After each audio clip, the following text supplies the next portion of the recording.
this video, we're going to focus very much on folding the trail arm, so my right hand. And it's important because it's important to understand what your trail arm should be doing. And it's also important to understand that your trail arm is going to be doing the majority of its movement in what would be classed as the takeaway position.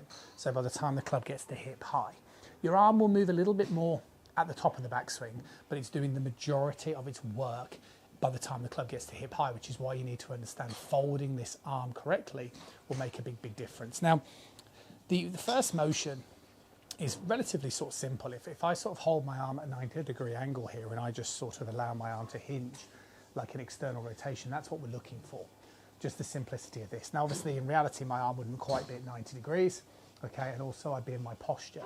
But you can see the way it's that simple, okay, as I'm demonstrating here. So as I get set up as an exercise, my palm is facing towards the target, and as I take it back to this hip high position, you can see the way it's not quite pointing down towards the target line, but it's more downward facing than it is horizontally, as I'm demonstrating here, right, like so. Now, if you're somebody who suffers with your short game, a great exercise and a good way to start this is place your lead hand on your trail upper arm, so my left hand on my right upper arm, and just practice that sort of folding sensation. And what you'll start to notice is how easy it is to get that club head on the back of the golf ball, because if you can fold that arm correctly, as I'm demonstrating here, you can see the way I can just drop it down on the back of the ball like so, producing consistency, right? If you're somebody who gets this arm slightly lost, then you have to do a lot more motion to be able to hit the ball. So that would be the first thing, and that's what I suggest to a lot of my students if they're struggling, is to just practice doing some shorter swings first and foremost to get used to that sort of folding sensation.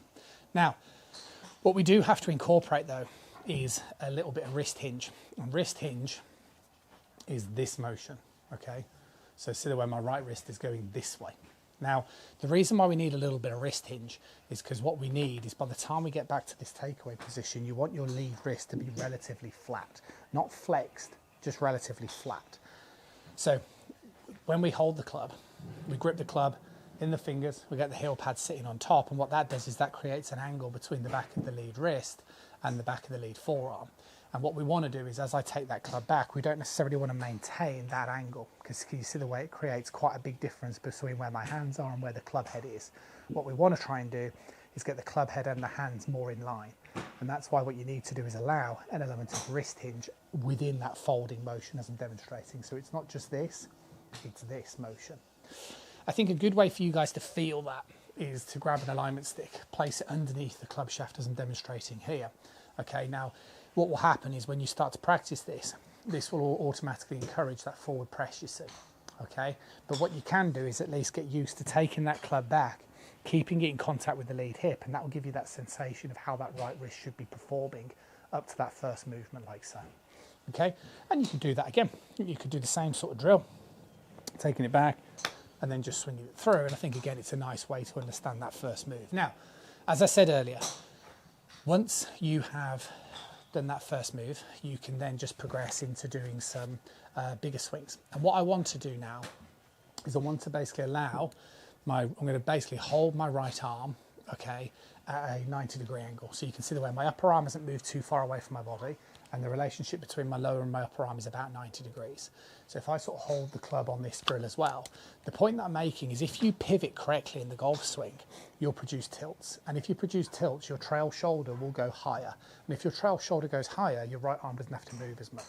One of the problems with a lot of golfers is they turn too flat. If you start turning too flat, what you have to do is you're either going to get stuck, or then that's when you're going to start lifting. And that's when your right arm starts moving more. So a lot of golfers that I meet try to think, oh, I've got to turn loads in this backswing position. And all that does is that just gets the right arm trapped. So the right arm has to start doing more, either in the backswing or in the start of the downswing position. So working your way through those drills that I've talked about there helps you fold that arm correctly. And doing it that way makes it much easier. So it's here, then you can focus on your rotation. And then from there, you can just let that arm straighten as you rotate through the ball, giving you much more consistency. I'll see you soon.